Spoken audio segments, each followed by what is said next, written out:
டயகமையிலிருந்து ஹட்டன் நோக்கி பயணித்த தனியார் பஸ் வண்டி ஒன்று மற்றொரு பஸ் வண்டிக்கு இடமளிக்க முற்பட்ட போது சுமார் 25 அடி பள்ளத்தில் வீழ்ந்து விபத்துக்குள்ளானது. இவ்விபத்தில் ஒருவர் உயிரிழந்துள்ளதுடன் 20 மாணவர்கள் காயமடைந்த நிலையில் டிக்கோயா ஆதார வைத்தியசாலையில் அனுமதிக்கப்பட்டுள்ளனர். அவர்களில் 2 நிலை ஆபத்தான கட்டத்தில் உள்ளதாக வைத்தியர்கள் தெரிவித்துள்ளனர். பஸ் வண்டி விபத்துக்குள்ளான சந்தர்ப்பத்தில் 35 பேர் பயணித்துள்ளனர். விபத்தில் காயமடைந்தவர்களில் பஸ் வண்டியின் சாரதியும் உள்ளடங்குவதாக ஹட்டன் போலீசார் தெரிவித்தனர்.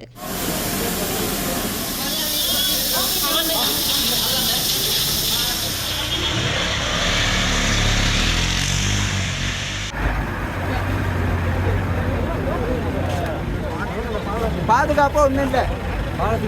இங்கனைக்கு பாதுகாப்பா ஒன்றுமே இல்லை.